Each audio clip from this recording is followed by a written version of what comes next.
ആരാധിക്കുന്നു ഞങ്ങൾ സന്നിധിയിൽ നന്ദിയോടെന്നും. ആരാധിക്കുന്നു ഞങ്ങൾ സന്നിധിയിൽ നന്മയോർന്നും. ആരാധിക്കാം യേശു കർത്താവിനെ. നീയൻ സർവനീതിയും തീർന്നതാൽ ഞാൻ പൂർണ്ണനായി. നീയൻ സർവനീതിയും ആയി തീർന്നതാൽ ഞാൻ ഭാഗ്യവാൻ. നീയൻ സർവനീതിയും ആയി തീർന്നതാൽ ഞാൻ ധന്യനായി. ആരാധിക്കാം യേശു കർത്താവിനെ. ആരാധിക്കുന്നു ഞങ്ങൾ സന്നിധിയിൽ സ്തോത്രത്തോടെ. ആരാധിക്കുന്നു ഞങ്ങൾ നിൻ സന്നിധിയിൽ നന്ദിയോടെന്നും. ആരാധിക്കുന്നു ഞങ്ങൾ നിൻ സന്നിധിയിൽ നന്മയോർത്തുന്നും. ആരാധിക്കാം യേശു കർത്താവിനെ.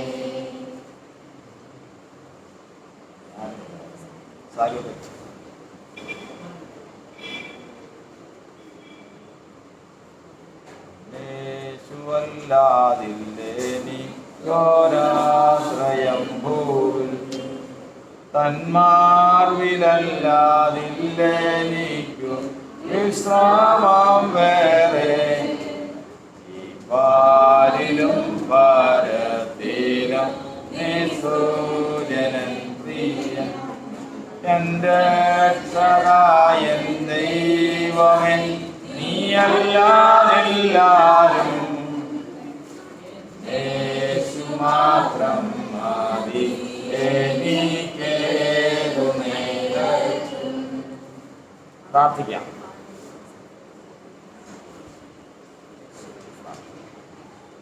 പ്രാർത്ഥന.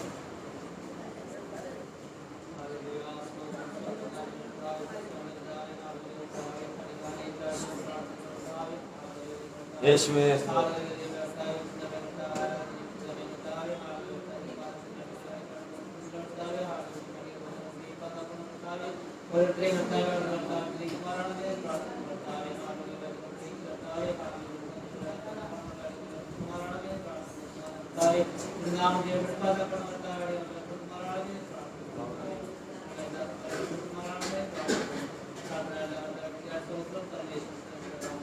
ആമേൻ.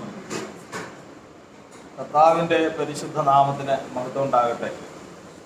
ഇന്ന് കർത്താവിൻ്റെ വചനത്തിൽ നിന്ന് ഗ്രഹിപ്പാൻ ആശിച്ച് മുട്ടുകളെ മടക്കിയിരിക്കുന്ന എല്ലാവർക്കും യേശുവിന്റെ നാമത്തെ സ്നേഹവന്ദനത്തെ അറിയിക്കുന്നു. ഒരു മനുഷ്യൻ്റെ ഏറ്റവും വലിയ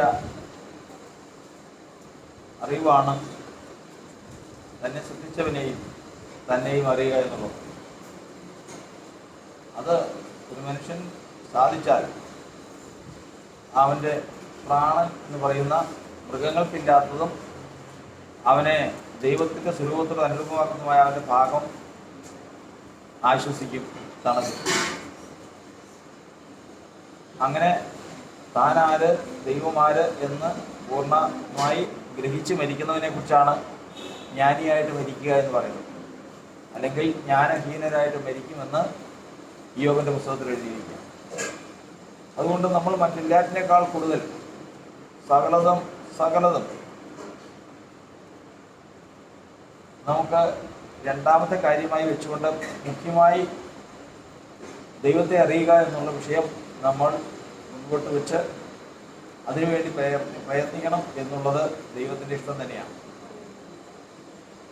അപ്പോസ്തലനായ പൗലോസ് പറഞ്ഞു, ഞാൻ ആരെ വിശ്വസിച്ചിരിക്കുന്നുവെന്ന് ഞാൻ അറിയുന്നു.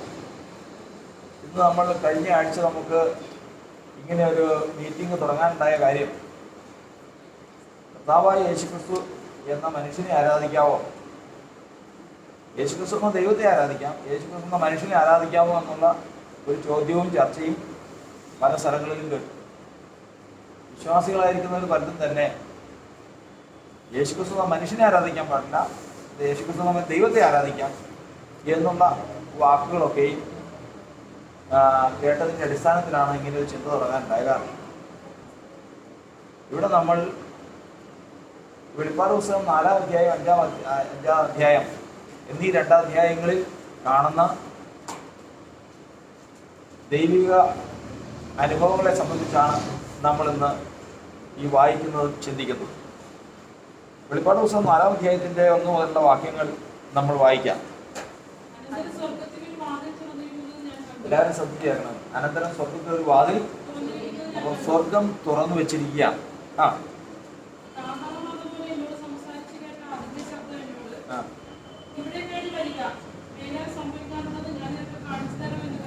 ഇത് പറയുന്നത് ആരോടാണ്? അപ്പോസ്തലനായ യോഹന്നാനാണ്. യോഹന്നാൻ അപ്പോസ്തലനാണ് പറയുന്നത്, നീ കയറി വരിക, മേലാൽ സംഭവിക്കാനുള്ളത് ഞാൻ കാണിച്ചു തരാം. അപ്പൊ എന്താ, എവിടെയാ തുറന്നു വെച്ചിരിക്കുന്നത്? എന്താ? സ്വർഗം തുറന്നു വെച്ചിരിക്കുന്നു.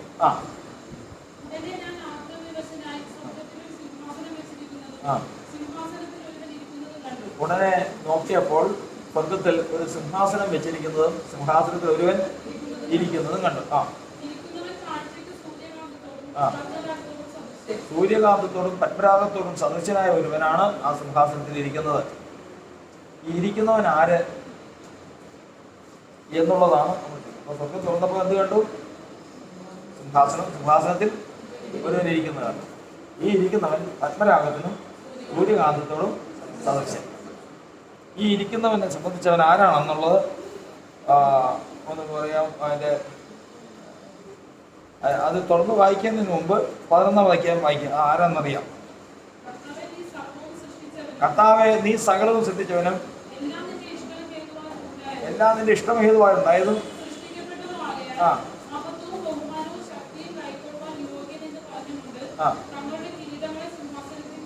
കർത്താവ്. അപ്പൊ ഇരിക്കുന്നവൻ ആരാ?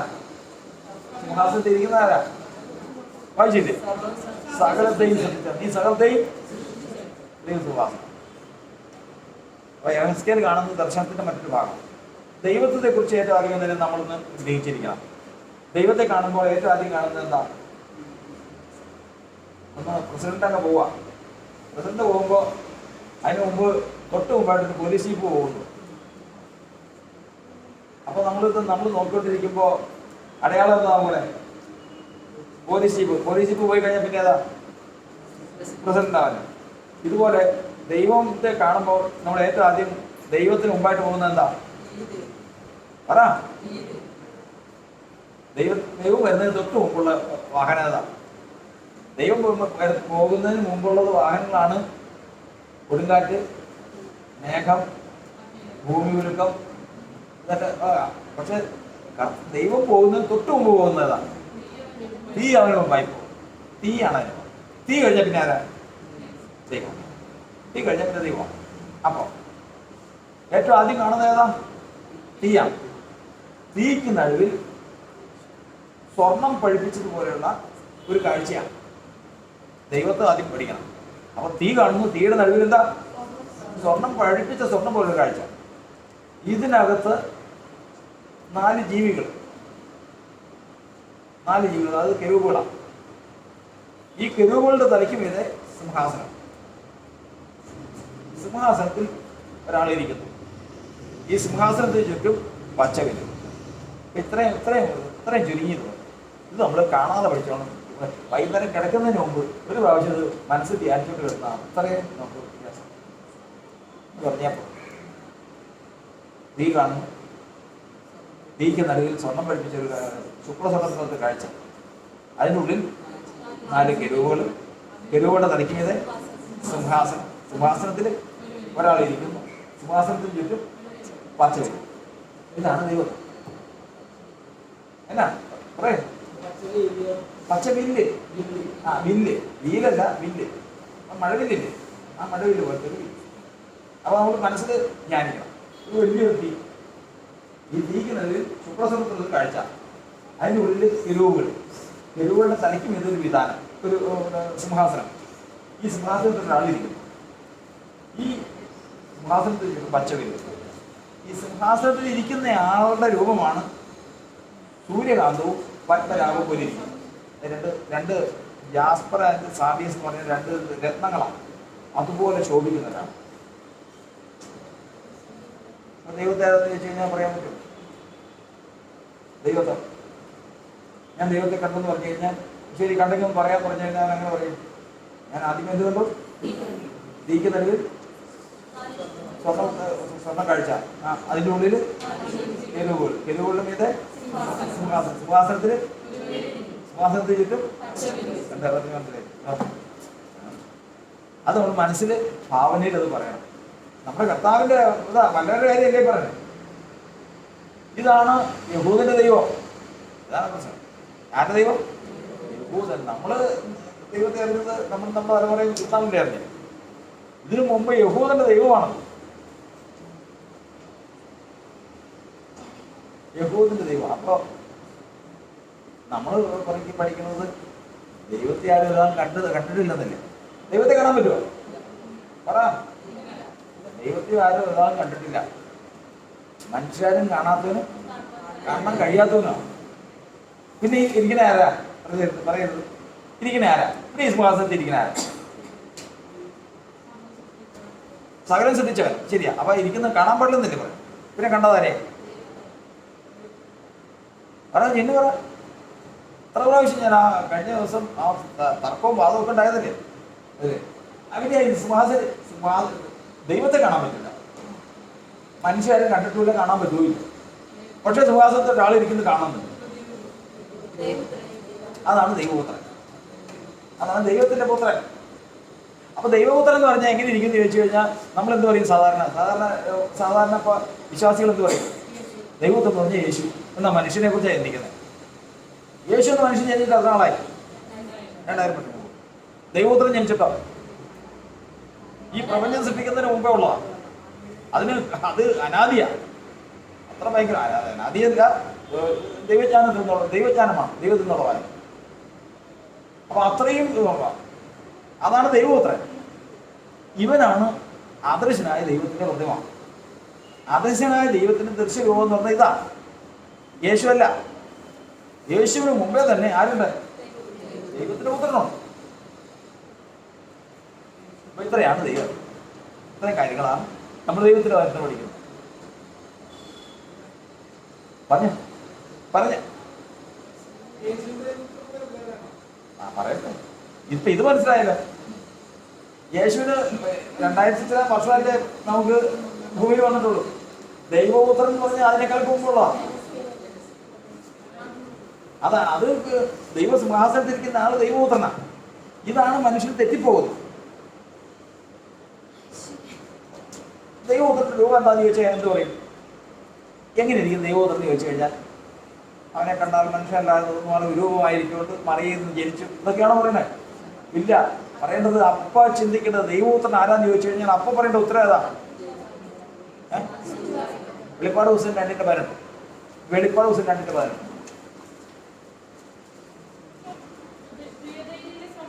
തുയഥൈരയിലെ സഭയുടെ ദൂതൻ എഴുതുക, അഗ്നിജ്വാലയ്ക്കത്തുള്ള കണ്ണും വെള്ളോട്ട് സദൃശമായ കാലുമുള്ളവൻ കർത്താൻ. അപ്പൊ ദൈവത്തിന്റെ അടയാളം മനസ്സിൽ നിന്ന് മാറ്റി കൊടുത്ത. കാരണം അത്രയും ക്ലിയർ ആയിട്ട് വേദവസ്തു വേറെ എങ്ങുമില്ല. അപ്പൊ അതുകൊണ്ട് ദൈവപുത്രൻ എന്ന് പറഞ്ഞാൽ അതിന്റെ അല്ലാതെ എന്നൊക്കെയാ ആവശ്യമുണ്ടോ? 2 കാര്യങ്ങളാണ്. അഗ്നിജ്വാലയ്ക്കത്തുള്ള കണ്ണ്, പിന്നെ വെള്ളോട്ട് സദൃശമായ കാര്യം. യേശുവിന് അങ്ങനെയായിരുന്നോ? സാധാരണ മാംസം ഒക്കെ ഉണ്ടോ? അത് ലോകത്തിലേക്ക് വന്ന മനുഷ്യരൂപമാണ്. അപ്പൊ സിംഹാസനത്തിലിരിക്കുക. അപ്പൊ സിംഹാസനത്തിലിരിക്കുന്ന ദൈവപുത്രൻ പാപങ്ങളുടെ പരിഹാരത്തിന് വേണ്ടിയിട്ട് മാനവരാശിയെ രക്ഷിക്കാൻ വേണ്ടിയിട്ട് സർവശക്തനായ ദൈവം തന്റെ പുത്രനെ ലോകത്തിലേക്ക് അയച്ചു. അപ്പൊ ആരെ അയച്ചു? ദൈവപുത്രനെ ലോകത്തിലേക്ക് അയച്ചു. അപ്പൊ ലോകത്തിലേക്ക് രക്ഷിക്കാൻ വന്നത് ആരാ? ദൈവപുത്രനാണ്. എന്ന് പറഞ്ഞാൽ ദൈവപുത്രൻ എവിടെ ഇരിക്കുന്നു? സിംഹാസനിരിക്കുക. ആണ്ട് ദൈവപുത്രൻ എവിടെ വന്നു കഴിഞ്ഞപ്പോ ആ അഗ്നിജ്വാലയ്ക്കത്തുള്ള കണ്ണൊന്നും ഇല്ലായിരുന്നില്ല. അതെന്താ? വചനം പറ. 2:5 വായിക്കുക. ഫിലിപ്പിയർ.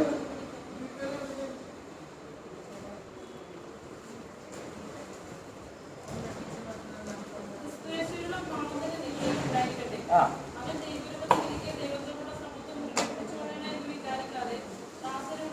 അവൻ ദൈവരൂപത്തിലിരിക്കുക. അപ്പൊ യേശു എന്ന് പറയുന്നത് ഇവിടെ വരുന്ന രൂപം ഏത് രൂപത്തിലിരുന്നാ?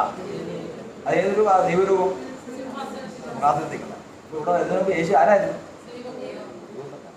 രക്ഷയ്ക്ക് വേണ്ടി യേശു ദൈവം എന്ത് ചെയ്തു? പുത്രനെ ലോകത്തിലേക്ക് അയച്ചു. അതേ രൂപത്തിലല്ല അയച്ചു. ഏതാ? ദാസ് രൂപത്തിൽ അയച്ചു. അതാണ് ഇവിടെ വന്നത്. അപ്പൊ നമുക്ക് കണ്ട രൂപം ഏതാ? ലോകത്തിൽ കണ്ട രൂപം ദാസരൂപം. അപ്പൊ സ്വർഗത്തിൽ സിംഹാസനത്തിരിക്കുന്ന രൂപം ഏതാ?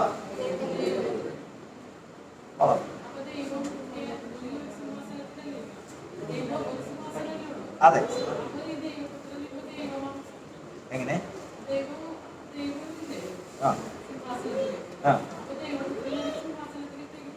നിങ്ങൾ ആദ്യത്തെ ഒച്ചയിൽ തന്നെ അവസാനം പറയാം. എനിക്ക് എന്ത് ജപിക്കുന്ന പ്രശ്നമുണ്ടോ? അല്ല, ഞാൻ നിക്കിയാണ് കുറെ പറഞ്ഞിട്ട് എനിക്ക് മനസ്സിലായില്ല. എനിക്കത് ഉറക്കെ പറയാം. ദൈവപുത്രൻ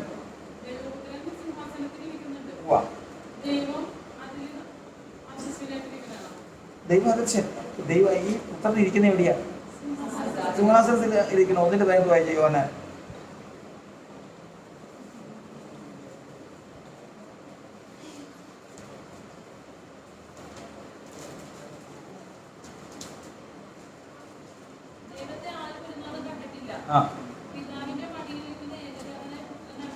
പിതാവിന്റെ മടിയിലിരിക്കുക. അപ്പൊ ദൈവത്തിന്റെ എവിടെ ഇരിക്കണേ? മടിയില്ല. മടിയിൽ എന്ന് വെച്ച് കഴിഞ്ഞാൽ ബോസത്തിൽ മാർവില്ല. അപ്പൊ ദൈവപുത്രൻ ഇരിക്കുന്ന എവിടെ? ദൈവത്തിന്റെ മാർവിൽ. അതായത് സിംഹാസനത്തിൽ ഇരിക്കുന്ന കാര്യം പറയാം. ദൈവത്തിന്റെ മാർവിൽ എങ്ങനെ ഇരിക്കുന്നത്? 8:4 എത്രയാ? 8:4 36. അപ്പൊ ഒന്നോട് 8:4 8:4 32. അതെവിടെയായിരുന്നേ? ഈ 32 എന്നുള്ള അറിവ് എവിടെയായിരുന്നേ? അതെന്റെ ബുദ്ധിയിൽ. ഈ ജ്ഞാനിയുടെ ഹൃദയത്തിൽ ജ്ഞാനം അടങ്ങിപ്പാർക്കും. മനസ്സിലായില്ലേ? അപ്പോ നമ്മുടെ ജ്ഞാനം ഇരിക്കുന്നത് നമ്മുടെ ഹൃദയത്തിൽ അല്ലേ? അപ്പൊ ദൈവത്തിന്റെ ജ്ഞാനം ഇരിക്കുന്ന എവിടെയാ? ഇതെന്തിനാ ആവശ്യമില്ലത്? നമ്മുടെ ജ്ഞാനം ഇരിക്കുന്നത് നമ്മുടെ ഹൃദയത്തിൽ. അപ്പൊ ദൈവത്തിന് ജ്ഞാനം ഇരിക്കണോ? ദൈവത്തിന്റെ ഹൃദയത്തിൽ അല്ലേ? അപ്പോ യേശു എന്ന് പറഞ്ഞ ആരാ? 1:25 വായിക്കും. 1:24 വായിക്കും. 1 Corinthians.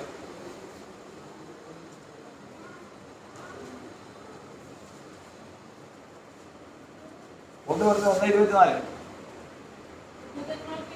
യഹൂദന്മാർക്ക് ഇടർച്ചയെങ്കിലും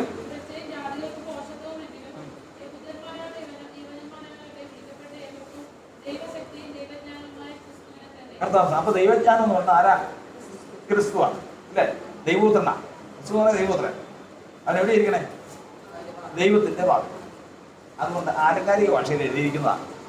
അല്ലാതെ ഒരു കൊച്ചിനെടുത്ത് നെഞ്ചത്ത് വെച്ചിട്ടിരിക്കുന്നതല്ല. പിന്നെ ഏതാ? നമ്മുടെ മനുഷ്യന്റെ ജ്ഞാനം എവിടെ ഇരിക്കുന്നു? മനുഷ്യന്റെ ഹൃദയത്തിൽ. അതുപോലെ ദൈവത്തിന്റെ ജ്ഞാനം എവിടെ ഇരിക്കുന്നത്? ദൈവത്തിന്റെ ഹൃദയത്തിൽ. അതെവിടെയാ? ദൈവസിംഹാസനത്തിൽ. ദൈവ അദൃശ്യനാണ്.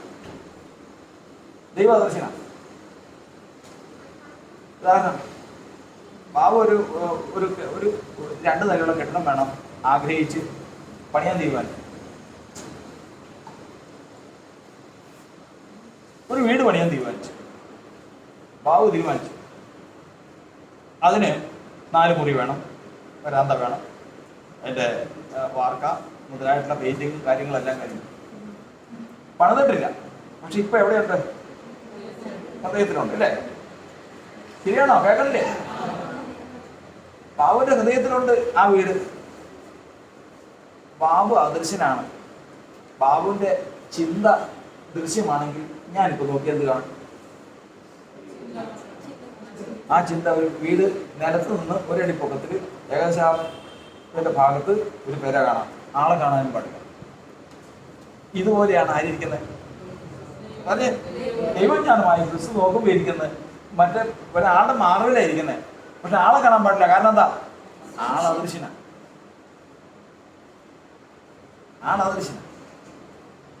അതാണ് തൻ്റെ പിതാവിൻ്റെ മാറിൽ നിന്ന ഇതിൽ മടിയിലിരിക്കുന്ന ഏകജാതനായ പുത്രൻ ദൈവത്തെ വിട്ടു. ഈ പുത്രനെയാണ് ലോകരക്ഷിതാവായിട്ട് അയച്ചത്. ഇത്രയും കാര്യങ്ങൾ മനസ്സിലായോ? ഇതാണ് ദൈവത്തിൻ്റെ. പിതാവിത് പറഞ്ഞു. സംശയം ചോദിച്ചാൽ എന്തെങ്കിലും ഉണ്ടെങ്കിൽ പറഞ്ഞോ.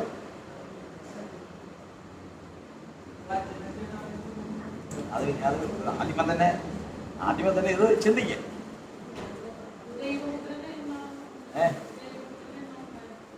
ദൈവപുത്രന ദൈവജ്ഞാനമല്ലേ? ദൈവജ്ഞാനം എന്ന് പറയുന്നത് 8:23 വായിക്കും. 8 സദൃശവാക്യങ്ങൾ 8:1 23 വായിക്കും.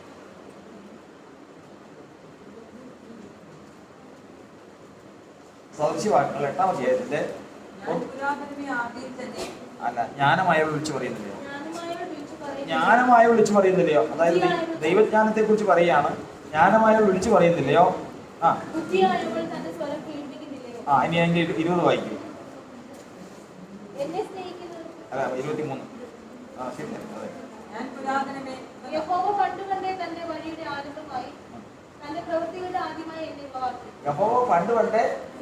വഴിയുടെ ആരംഭമായി തന്റെ പ്രവൃത്തിയുടെ ആരംഭമായി എന്നെ ഉളവാക്കി. അപ്പൊ ഇത് നോക്കിയേ, ഈ പ്രപഞ്ചം സൃഷ്ടിക്കുന്നതിന് മുമ്പേ തന്നെ ദൈവം ഉളവാക്കിയതാ. എന്താ? ദൈവപുത്രൻ, ദൈവജ്ഞാനത്തെ. പാവ വീട് പണിയുന്നതിന് മുമ്പ് എവിടെ ഉളവാക്കി? ഹൃദയത്തിൽ. അത് കഴിഞ്ഞ് വീട് പണിതു. ദാവീദേ കേൾക്കണേ, ബാബു വീട് പണിയാനായിട്ട് ഹൃദയത്തിൽ ചിന്തിച്ചു, പ്ലാനൊക്കെ തയ്യാറാക്കി, വീട് പണിതു. വീട് പണിയുന്നതിന് മുമ്പ് ഇതെവിടെയുണ്ട്? ഹൃദയത്തിലുണ്ട്.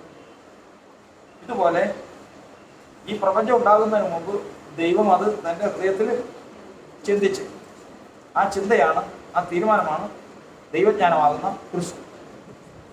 അതായത് എല്ലാറ്റിൻ്റെയും മുമ്പ് യഹോവ തൻ്റെ സകല പ്രവൃത്തികളെ ആരംഭമായി എന്നെ ഉളവാക്കി. അതിൽ നിന്നാണ് പ്രപഞ്ചം ഉണ്ടായത്. അപ്പൊ സകല പ്രപഞ്ചത്തെക്കാൾ മുമ്പുള്ളതാണ് ആര്? ഈ ദൈവപുത്രൻ എന്ന് പറയുന്നത്. അങ്ങനെ ഇപ്പോ പുത്രനാണല്ലോ ഇത്. അപ്പൊ പിതാവുണ്ടല്ലോ. പിതാവിന്റെ എവിടെ ഇരിക്കുന്നു? മാറിയിരിക്കുന്നു. അപ്പൊ പിതാവും പുത്രനും അവിടെ ഉണ്ടല്ലോ. സംശയം. പുത്രനെ കൂടാതെ പിതാവിനെ കാണാൻ പറ്റുമോ? ഇല്ല. പിതാവിനെ കാണണമെങ്കിലും പിതാവിലേക്ക് പ്രവേശിക്കണമെങ്കിൽ ആർക്കൂടെ സാധിക്കുള്ളൂ? നമുക്ക് എവിടെ വരെ എല്ലാം പറ്റുള്ളൂ? സിംഹാസനത്തിരിക്കുന്ന ദൈവപുത്രന്റെ അടുത്ത് വരെ എല്ലാം പറ്റുള്ളൂ. അതിനപ്പുറത്തേക്ക് എല്ലാം പറ്റില്ല.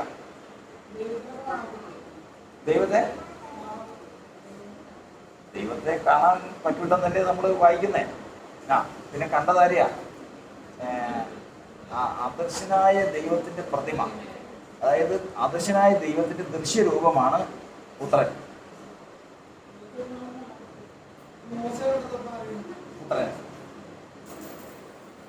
പറഞ്ഞു യഹസ്കേൽ കണ്ടത് പുത്രനെ. ഈ പുത്രന്റെ രൂപ എന്നാ പറയല്ലേ? ഈ പുത്രന്റെ രൂപ എന്നാ? അപ്പൊ പറഞ്ഞോളണം. പുത്രന്റെ രൂപ, ദൈവപുത്രന്റെ രൂപ എന്താണെന്ന് ചോദിച്ചു കഴിഞ്ഞാൽ വചനപ്രകാരം പറഞ്ഞോളണം. ഏതാ? അത് അദ്ദേഹം തന്നെ എടുക്കട്ടെ. ഒരു ആളുടെ ഉള്ളിൽ വെളിച്ചം കാരണം ചോദിച്ചുകൂട്ടാ, നിങ്ങൾ വെറുതെ ആകുമെന്ന് പറഞ്ഞാൽ. അതിനകത്ത് പുത്രൻ ദൈവപുത്രന്റെ രൂപ എന്നാന്ന് ചോദിച്ചാൽ അപ്പോൾ നമ്മൾ ചിന്തിച്ചോളണം. വെളിപ്പാട് 2:18 ബ്രദർ തന്നെ എടുത്ത് വായിക്കും.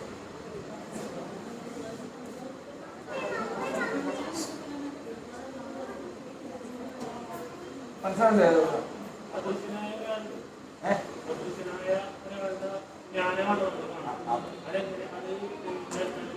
അത് ദൈവജ്ഞാനമായ ക്രിസ്തു.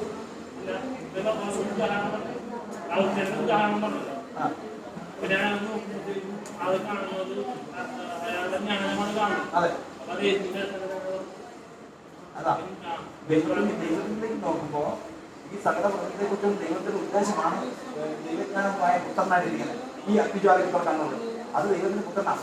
മാവിലേക്ക് നോക്കുമ്പോൾ കെട്ടിടം കണ്ടില്ലേ? അത് പറയാനുള്ള കാരണം ദൈവപുത്രനെ മാത്രമേ നമുക്ക് കാണാൻ പറ്റുള്ളൂ, ദൈവത്തെ കാണാൻ പറ്റില്ല.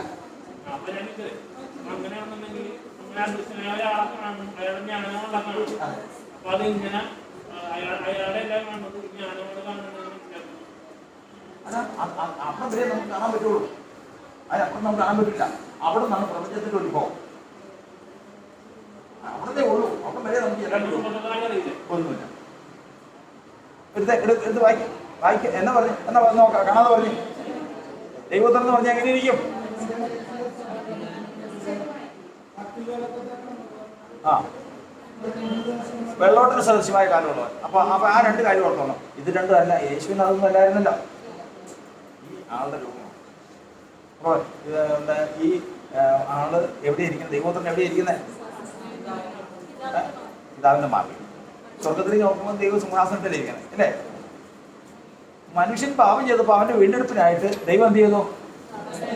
പുത്രനെ അയച്ചു. അതിനറിയാമോ? ഗലാത്യലേഖനം വായിക്കും. എല്ലാവരും നിങ്ങൾ ദിവസം ഇത് കേട്ട് എല്ലാവരും കേൾക്കുന്നവർ പോലെയല്ല, എല്ലാവരും കേൾക്കാത്തവരും അവരുടെ കൂടി പഠിക്കട്ടെ. 4:4 ഗലാത്യർ 4:4. എടുത്തോട്ടെ. ഇതിന്റെ ആദ്യത്തെ പഠനം ഒരു വഴി അങ്ങ് തുറന്നു കിട്ടിക്കഴിഞ്ഞാൽ പിന്നെ അവര് അടങ്ങിയിരിക്കാതെ അവർ പഠിച്ചോളൂ. നിങ്ങൾക്കൊക്കെ അങ്ങനെ കിട്ടിയെന്ന് ഓർക്കണം. അപ്പൊ അത് തുറന്നു കൊടുക്കാനാ വളരെ ആരംഭിച്ചേ. ഗലാത്യർ പഴയ നിയമത്തിലല്ല, പുതിയ നിയമത്തില്.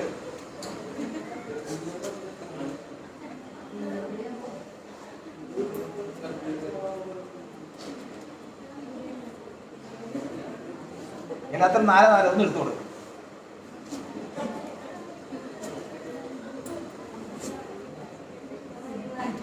അവിടെ ഒരു മീറ്റിങ്ങിന് പറഞ്ഞ്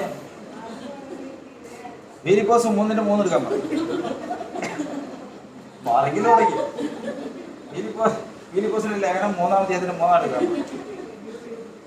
കുറെ പറഞ്ഞപ്പോഴത്തേക്കും പറഞ്ഞ് എന്നാ വേണ്ട, നീ അങ്ങനെ എടുത്തോളാം. എടുത്തോ, നല്ലതാണ്. എന്നാൽ കാലസമ്പൂർണത വന്നപ്പോൾ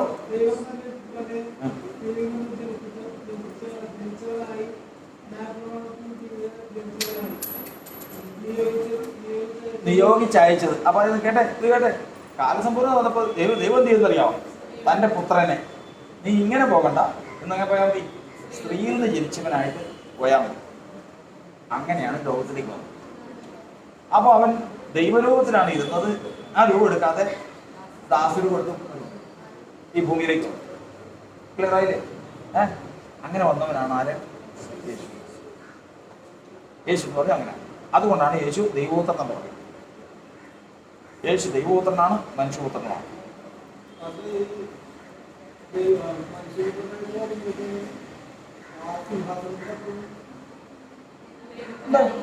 ഉണ്ടല്ലോ. കാരണം ഇപ്പൊ മനു ചോദിച്ച കേട്ടാ, ഇവിടുന്ന് ഈ ദൈവപുത്രനെ ഇങ്ങോട്ട് അയച്ചപ്പോ മനുഷ്യപുത്രനായിട്ട് വരുമ്പോ സ്വർഗം കാര്യമായിരുന്നു. ഏത് ഈ ഇരിക്കുന്ന ആൾ അഗ്നിജ്വാലകത്തുള്ള കണ്ണുള്ള ആളോ? ഏത്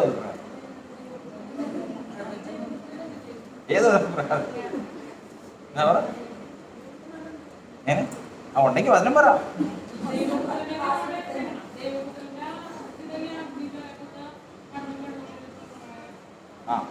അതെ, യോഹന്നാന്റെ സുവിശേഷം.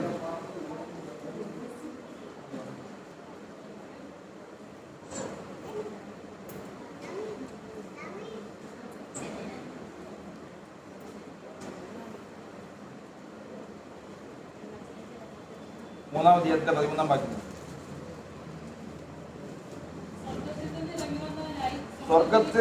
സ്വർഗത്തിൽ നിന്ന് ഇറങ്ങി വന്നവനായി, സ്വർഗത്തിൽ ഇരിക്കുന്നവനായ കാര്യമില്ല. അപ്പൊ സ്വർഗത്തിൽ നിന്ന് ഇറങ്ങി വന്നപ്പോൾ അവൻ എവിടെ ഇരിപ്പുണ്ടാവും? ഇങ്ങോട്ട് ഇറങ്ങി വരുമ്പോ തന്നെ ആൾ അവിടെയുണ്ട്. മനസ്സിലായി? അപ്പൊ പിന്നെ ഇറങ്ങി വന്നതാരാ? ലൂക്കോസിന്റെ സുവിശേഷം 1:35 വായിക്കും.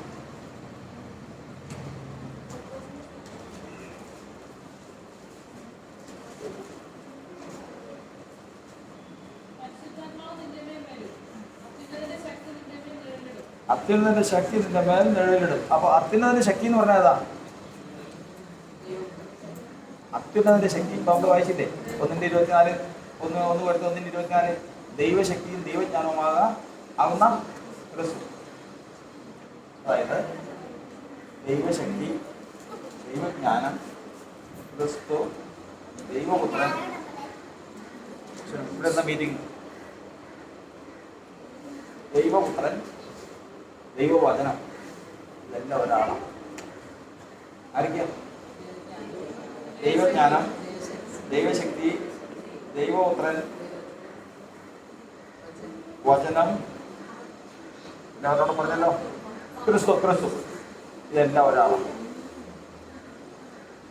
അതിൻ്റെ അർത്ഥം, അതിൻ്റെ കാര്യം ഇനി ഇത് വായിക്കേ, അങ്ങനെ ഇത് വായിക്കേ. വെളിപ്പാട് പുസ്തകം 19-ാം അധ്യായത്തിലെ 11-ാം വാക്യം മുതൽ.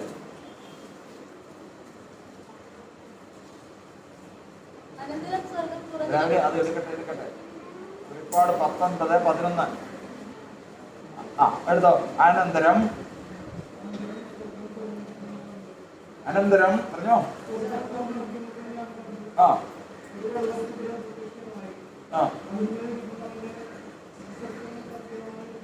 ആ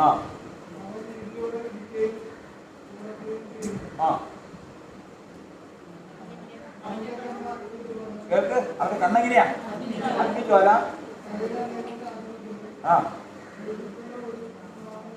അവനുണ്ട്.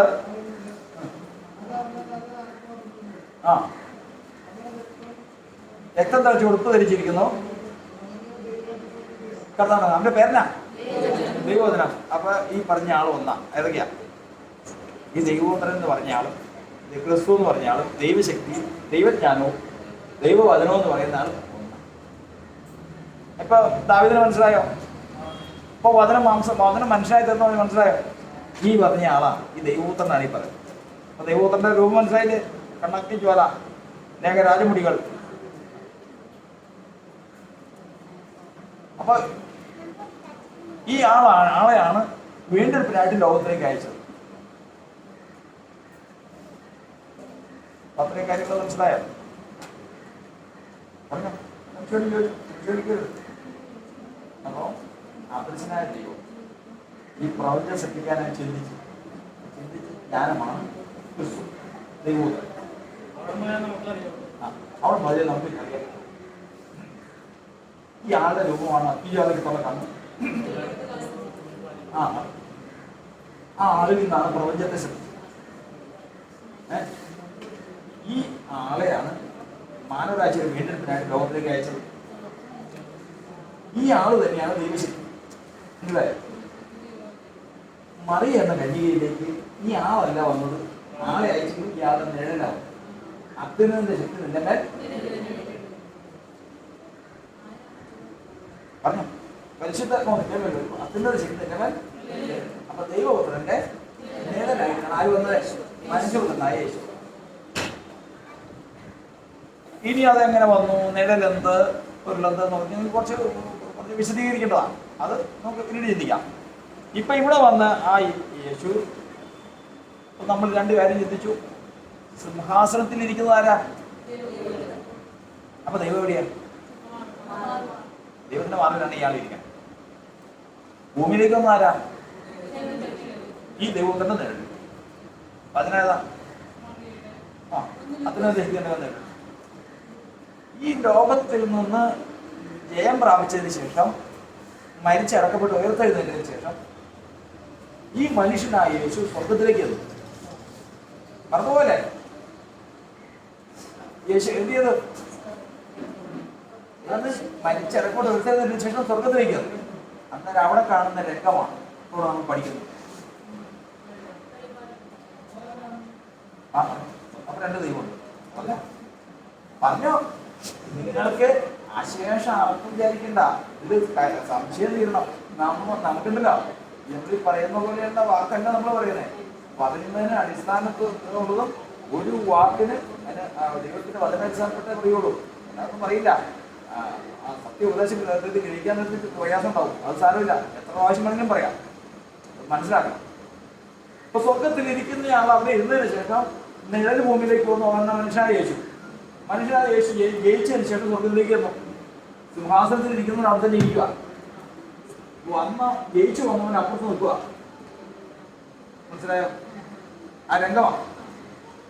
മനസ്സിലായി? മനസ്സിലായി? അപ്പം സിംഹാസനത്തിൽ ആരിയിരിക്കുന്നു? അതിന് രൂപ തന്നെ ഭൂമിയിലേക്ക് വന്നു ആരാ? ആരാ? യേശു ആയുഷ്കാലം പൂർത്തിയാക്കിയതിന് ശേഷം ജയാളിയായിട്ട് സ്വർഗത്തിലേക്ക് വന്നു. സിംഹാസനത്തിന് മുമ്പിൽ നിൽക്കുക. അപ്പൊ എത്ര പേരുണ്ട്? ഒന്ന് ദൈവപുത്രനും ഒന്ന് യേശു, രണ്ടുപേരും നിൽക്കുക. ഇനി മറന്നുപോയത് ഇത്രയും ചിത്രീകരിച്ചു തന്നാ. ഇനി കുറച്ചു വരുമ്പോഴത്തേക്കും ഉൽപ്പത്തി പുസ്തകത്തിൽ വരണ്ടല്ലോന്നും പറയരുത്. ഇനി വെളിപ്പാട് പുസ്തകം എടുത്തോ, അടുത്ത അധ്യായം.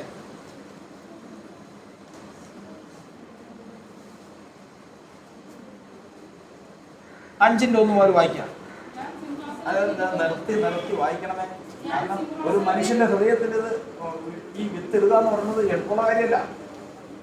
അതൊന്നും രണ്ടു പ്രാവശ്യം. കാരണം അതിന് പറയുന്നത് ക്രിസ്തുവേശുള്ള രക്ഷ നിത്യ തേജസ്സോടുകൂടി അവന്റെ മൃതന്മാർക്ക് കിട്ടേണ്ടതിന് ഞാൻ സകലവും സഹിക്കുന്നു. ഇതിന് സഹിക്കാതെ പറ്റില്ല. ഒരാളുടെ ഉള്ളിൽ ഈ വിഷയം ചെല്ലണമെങ്കിൽ ബാക്കിയുള്ളതുപോലെയല്ല. അപ്പൊ ഇത്രയും ദിവസം മുടങ്ങാതുണ്ടായിരുന്ന ഷിൻഡോ, അതാണ് ഞാൻ ഷിൻഡോയോട് ചോദിച്ച കാര്യങ്ങൾ മനസ്സിലായി ചോദിച്ചതാണ്. അത്രയും ചോദിച്ചതിന്റെ വ്യത്യാസം കണ്ടോ? ചോദിച്ച് മനസ്സിലായോ? ഇന്ന് ആ ദൈവജ്ഞാനത്തെ കുറിച്ച് ഷിൻഡോ ചോദിച്ച് മനസ്സിലാക്കിയത് മനസ്സിലായോ? അതാണ് പറയുന്നത്. അപ്പൊ അവിടെ വഹിക്കുന്നത് സിംഹാസനത്തിൽ ഇരിക്കുന്ന ആളുടെ കയ്യിൽ ഈ സിംഹാസനം എന്താണ്? സിംഹാസനത്തിൽ ഇരിക്കുന്ന ആളുടെ കയ്യിൽ എന്തിരിക്കുന്നു? ഒരു പുസ്തകം ഇരിക്കുന്നു. ഈ പുസ്തകത്തിന്റെ അകത്തും പുറത്തും എന്തിരിക്കുന്നു? മുദ്രയിട്ടിരിക്കുന്നു. ഇത് തുറക്കാൻ പാടില്ല. ഇത് തുറക്കാൻ പറ്റാതെ വണ്ണം സിംഹാസനത്തിൽ ഇരിക്കുന്നതിന്റെ കയ്യിൽ ഇരിക്കുമ്പോൾ ഈ സിംഹാസനത്തിൽ ഇരിക്കുന്നവനെ സൃഷ്ടിയുടെ ആരംഭം മുതൽ രാവും പകലും സ്തുതിച്ചുകൊണ്ടിരിക്കുന്ന 4 ജീവികളുണ്ട്. 4 ജീവികൾ. ഈ 4 ജീവികൾക്ക് 4 മുഖമാണ്. ഒരു ജീവിക്ക് സിംഹത്തിന്റെ മുഖം, ഒരു ജീവിക്ക് കാളയുടെ മുഖം, ഒരു ജീവിക്ക് മനുഷ്യന്റെ മുഖം, ഒരു ജീവിക്ക് പറക്കുന്ന കഴുകിന്റെ മുഖം. ഈ സിംഹാസനത്തിൽ ഇരിക്കുമ്പോൾ ചുറ്റുമുള്ള 4 ജീവികളില്ലേ? സിംഹാസനത്തിൽ ഇരിക്കുന്ന എന്റെ ചുറ്റും 4 ജീവികൾക്ക് 4 രൂപമാണ്. ഒന്നിന് കഴുകുമുഖം, ഒന്നിന് ഒന്ന് സിംഹമുഖം, കാളമുഖം, മനുഷ്യമുഖം. ഇങ്ങനെ 4 മുഖങ്ങളാണ്. ഇവര് രാവും പകലും ആർത്തോണ്ടിരിക്കുക. ദൈവം പരിശുദ്ധൻ പരിശുദ്ധൻ പരിശുദ്ധൻ എന്ന് രാവും പകലും ആർത്തോണ്ടിരിക്കുക. ആരാ? ഈ 4 ജീവികൾ.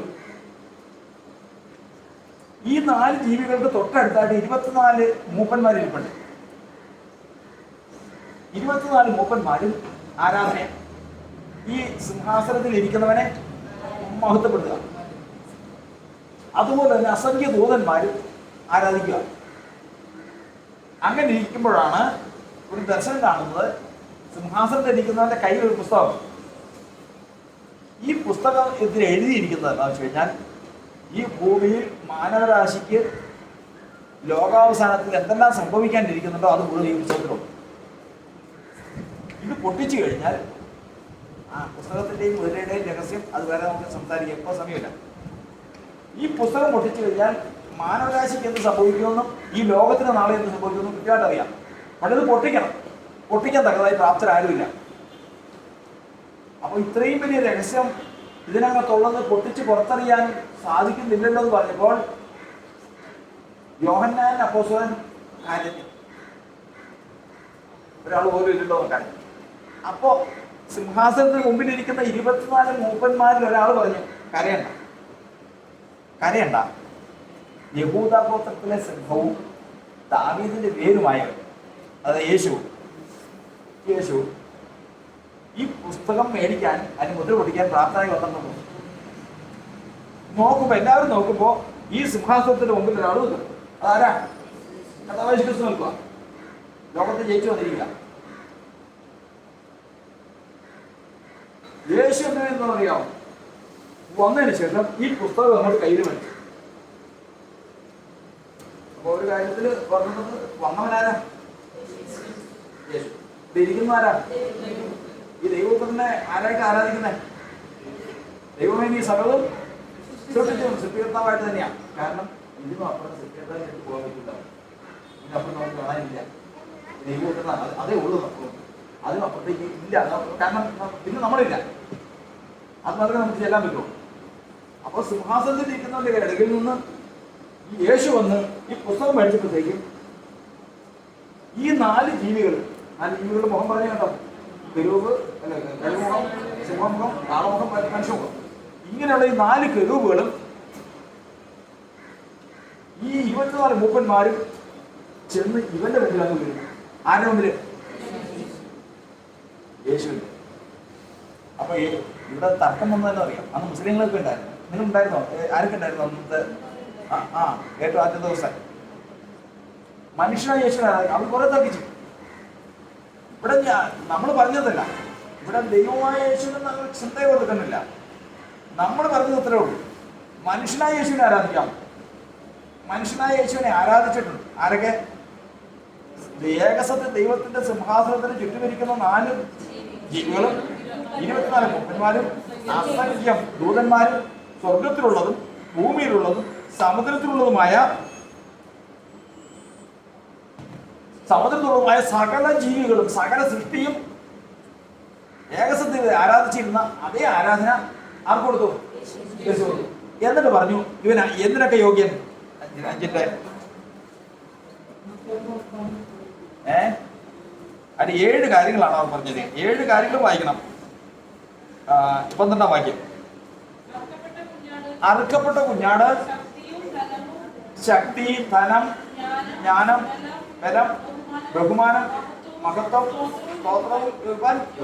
എത്ര കാര്യങ്ങളാണ്? 7 കാര്യങ്ങൾക്ക്. അതായത് സിംഹാസനത്തിലിരിക്കുന്ന ദൈവത്തിന്, സൃഷ്ടികർത്താവായ ദൈവത്തിന് കേൾക്കണേ. ഇതാണ് നമ്മൾ അത് വാദി സ്ഥാപിച്ചതാണ്. അന്ന് ഇതൊരു മനുഷ്യനോടല്ല, എല്ലാ സമൂഹത്തോടാണ് നമ്മൾ സംസാരിച്ചത് കഴിഞ്ഞ ആദ്യ ദിവസം. അറുക്കപ്പെട്ട കുഞ്ഞാട് ദൈവമല്ല. അത് ദൈവമെന്ന് ഞങ്ങൾ പറയുന്നില്ലെന്ന്. അത് മനുഷ്യനാണ്. അതൊരു മനുഷ്യനാണ്. ആ മനുഷ്യനായ യേശു ജ്ഞാനം, മഹത്വം, ബലം, ധനം, സ്തോത്രം, ബഹുമാനം, അങ്ങനെ 7 കാര്യങ്ങൾക്ക് യോഗ്യനാണെന്ന് പറഞ്ഞ് അവന്റെ മുമ്പിൽ വീണത് ദൈവസിംഹാസനത്തിന്റെ മുമ്പാകെ ആരാധിച്ചുകൊണ്ടിരുന്ന 4 ജീവികളും 24 മൂപ്പന്മാരും അസംഖ്യ ദൂതന്മാരുമാണ്. അവൻ ആരാധനയ്ക്ക് യോഗ്യനും. അപ്പോഴും നമ്മൾ പറയുന്നത് അവനെ ദൈവം ഞങ്ങൾ പറഞ്ഞിട്ടില്ല, മനുഷ്യനാണ്. അവൻ മനുഷ്യനാണ്. സിംഹാസനത്തിൽ ഇരിക്കുന്ന ഒരുവൻ മാത്രമേ ദൈവമുള്ളൂ. ഒരുവൻ മാത്രമേ ദൈവമുള്ളൂ. ആ ഒരുവന്റെ നിഴലാണ് ഭൂമി വന്ന യേശു. ആ യേശുവിനെ ആരാധിച്ചിട്ടുണ്ട്, ആരാധിക്കണം. കാരണം അവന് 7 കാര്യങ്ങൾക്ക് യോഗ്യനാണ്. ഏതിനൊക്കെ ഒന്ന് പറഞ്ഞേ? ശക്തി, ധനം, ജ്ഞാനം, ബലം, സ്തോത്രം, മഹത്വം, ബഹുമാനം. ഇത്രയും കാര്യങ്ങൾക്ക് അവൻ യോഗ്യനാണ്. ആര്? ദൈവമായ യേശുവല്ല, മനുഷ്യനായി. നമ്മുടെ ജീവിതത്തിൽ ഉയർത്തേണ്ടത് അവനെയാണ്. ഒരു സംശയമില്ലാതെ. കാരണം നമുക്ക് യേശുവിനെ ആരാധിക്കാമെന്ന് ചോദിച്ചു കഴിഞ്ഞാൽ കിടന്നിട്ട് പൊളയും. അങ്ങനെ ചെയ്യാം. ഇങ്ങനെ മനുഷ്യനായ യേശുവിനെ ആരാധിക്കാൻ പാടില്ല, ദൈവമായ യേശുവിനെ ആരാധിക്കും. നമുക്കങ്ങനെയില്ല. അവൻ മനുഷ്യനാണ്, എൻ്റെ സഹോദരനാണ്, എൻ്റെ മൂത്ത ജ്യേഷ്ഠനാണ്. അവൻ മനുഷ്യനാണ്. അവനെ ദൈവസിംഹാസനത്തിന് ചുറ്റുമിരിക്കുന്ന 4 ജീവികളും സകല ദൂതന്മാരും 24 മൂപ്പന്മാരും സകല സൃഷ്ടിയും ആരാധിച്ചെങ്കിൽ അവനെ ആരാധിക്കാൻ പറ്റുന്ന ഈ കിടക്കുന്ന മനുഷ്യരിൽ കുറെ പേര് പറഞ്ഞു കഴിഞ്ഞാൽ അതിനെന്താ അടിസ്ഥാനം? അവനെ ആരാധനയ്ക്ക് യോഗ്യനാണ്. നാം അവനെ ആരാധിക്കും. കർത്താവിന്റെ സ്തോത്രം. അപ്പോൾ ദൈവത്തിന്റെ വാചകത്തിൽ നമ്മൾ പഠിക്കുന്നതനുസരിച്ച് ഇപ്പോൾ യേശു എന്ന മനുഷ്യനെ ആരാധിക്കാമെന്ന് ചോദിച്ചാൽ എന്ത് പറയാം? സംശയമൊന്നുമില്ല. കർത്താവ് ഇനി മുമ്പോട്ട് പോയി കഴിഞ്ഞാൽ അടുത്ത കിടക്കും. ഇനി ഇത് എന്തുകൊണ്ട് എന്നുള്ളത് അടുത്ത കർത്താവ് സ്തോത്രം. മറന്നു പോകരുത്. ദൈവം അദൃശ്യനാണ്. ദൈവത്തിന്റെ മാർവിൽ ആയിരിക്കുന്നു? ദൈവപുത്രനിരിക്കുന്നു. അവൻ എവിടെ ഇരിക്കുന്നു? സിംഹാസനത്തിൽ. മാനവരാശിയുടെ പാപങ്ങളുടെ പരിഹാരത്തിന് വേണ്ടി ആരെ പറഞ്ഞു വിട്ടോ? പുത്രന്റെ ഏത് ഭാഗം ഭൂമിയിലേക്ക് വന്നോ? നിഴല് ഭൂമിയിലേക്ക് വന്നു. നിഴലായിട്ട് വളർന്നു വന്നു ആരാ? മനുഷ്യനായ യേശു. ദൈവസിംഹാസനത്തിൽ ആരിയിരിക്കുന്നു? അവിടെ ഇരിക്കുന്നവര് രാപ്പകൽ അവനെ ആരാധിക്കുന്നു. ആരായിട്ട്? സൃഷ്ടികർത്താവായിട്ട്. ഇവിടുന്ന് ജയിച്ചവൻ എവിടെ ചെന്നു? സിംഹാസനത്തിൽ ചെന്നു. വലം കൈ കൊണ്ട് പുസ്തകം പഠിച്ചപ്പോൾ ഈ ആരാധിച്ചിരുന്നവരെല്ലാം എവിടെ വീണു? മനുഷ്യനായി. അങ്ങനെയാണെന്ന് പറയണം. നമ്മളെപ്പോലെ ഈ ലോകത്ത് പാപമൊഴികെ നമ്മെപ്പോലെ ജീവിച്ച നമ്മുടെ സഹോദരനെ പോലും വീണു. നമുക്ക് വിഷമമില്ല, സംശയമില്ല, ഒരു സംശയമില്ല. അടുത്ത ഭാഗം കൂടി ഉണ്ട്. അതുകൊണ്ട് കഴിയുമ്പോൾ അതൊക്കെ കൃത്യമായത് മനസ്സിലാവുള്ളൂ. ഇത്രയും ഭാഗം നോക്കിയിട്ട് അടുത്ത ആഴ്ചയും നമുക്ക് സംസാരിക്കാം. കർത്താവിന്റെ സ്തോത്രം. അവനെ ആരാധിക്കാം, അവനെ ആരാധിക്കണം. ഒരു മനുഷ്യ ജീവിതത്തിൽ ധന്യത എന്ന് പറയുന്നത് ആ മനുഷ്യനെ ആരാധിച്ച് ദൈവത്തെ പ്രസാദിപ്പിക്കുക എന്നുള്ളതാണ്. അതെന്തുകൊണ്ട് എന്നുള്ളതിനെല്ലാം നമുക്ക് അടുത്ത വർഷം ചിന്തിക്കാം. നമുക്ക് ദൈവത്തിന്റെ പരിശുദ്ധാത്മാവ് നമ്മെ സഹായിക്കുവാനാണ്. ഒരു ഘട്ടത്തിൽ നാം എത്തി. ഒറ്റ ഘട്ടത്തിൽ നാം ദൈവത്തിന്റെ ആത്മാവ് നമ്മെ കൊണ്ടുവന്ന് എത്തിച്ചു. ദൈവം നാം മഹത്വം കൊടുക്കുവാനാകട്ടെ. പരിശുദ്ധനായ ദൈവമേ, സ്വർഗ്ഗസ്ഥ പിതാവേ, ഈ നല്ല സമയത്തിനായി സ്തോത്രം ചെയ്തു. ഞങ്ങൾ കർത്താവിന്റെ വചനത്തിൽ ചിന്തിപ്പാൻ ഇടയായി തീർന്നല്ലോ. കർത്താവിന്റെ സഭയ്ക്ക് വേണ്ടി കർത്താവ് നൽകുന്നല്ലോ. നന്ദിയോടെ സ്തോത്രം പിതാവേ. ഞങ്ങൾ ആരെ വിശ്വസിച്ചിരിക്കുന്നു ഞങ്ങൾ അറിയട്ടെ കർത്താവേ. കർത്താവേ ദൈവമേ, ഊമ വിഗ്രഹങ്ങളെ അല്ല, ജീവിക്കുന്ന ദൈവത്തെ ആരാധിക്കുന്നുവെന്ന് കർത്താവേ അവിടുത്തെ ജനത്തിന് പ്രാഗൽഭ്യം നൽകണമെന്ന് പ്രാർത്ഥിക്കുന്നു. സകലവിധ സംശയങ്ങളും നീങ്ങട്ടെ. സകലവിധ കർത്താവേ ദാദാ യേശുവെ സംശയാലുക്കളാകാതെ, വിശ്വാസത്തിന് ത്യാഗം വരാതെ കർത്താവ് ജനത്തെ കാക്കണമേ. ഞങ്ങൾ ആരെ വിശ്വസിച്ചിരിക്കുന്നു ഞങ്ങൾ അറിയട്ടെ കർത്താവ്. ദൈവമേ, തിരുനാമം മഹത്വം എടുക്കുവാനാകണം.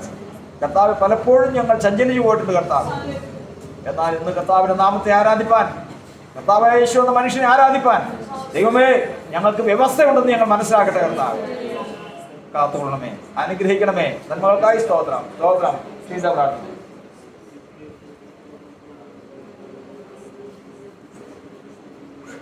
ദൈവമേ,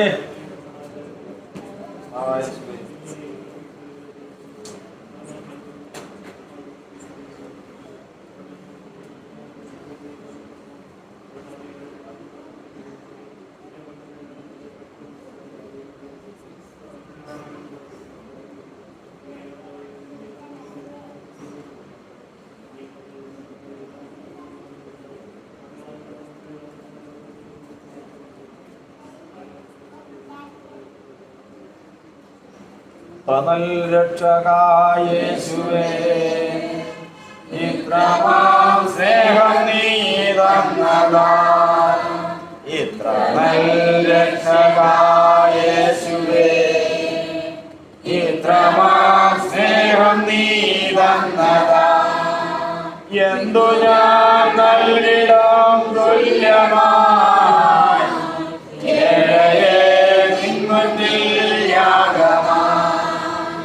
എന്തു ഞാൻ നൽകിട തുല്യമായി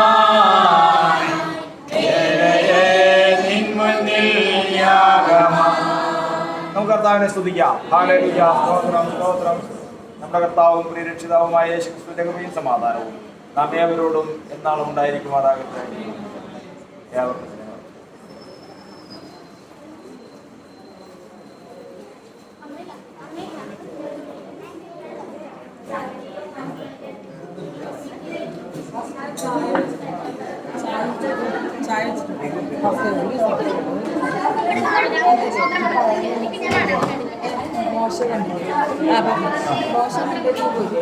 അത് ഈ അഗ്നിജാലല്ലേ പറയുന്നത്. ദൈവത്തിന്റെ മോൻ കാണുന്ന നാളും ജീവിച്ചിരിക്കുന്ന മരിക്കുമെന്ന് പറഞ്ഞ് ഇത് കാണിച്ചു കൊടുത്തു. പക്ഷെ അത് കഴിഞ്ഞതിന് ശേഷം പഴയ നിമിത്തത്തിന് പറയുന്നില്ലേ, എന്താണ് അവർക്ക് അദ്ദേഹത്തെ കണ്ടു ഭക്ഷണം കഴിച്ചു എന്ന് പറയുന്നത്. അപ്പൊ അതെന്താണ്, എന്തുകൊണ്ടാണ് അവര്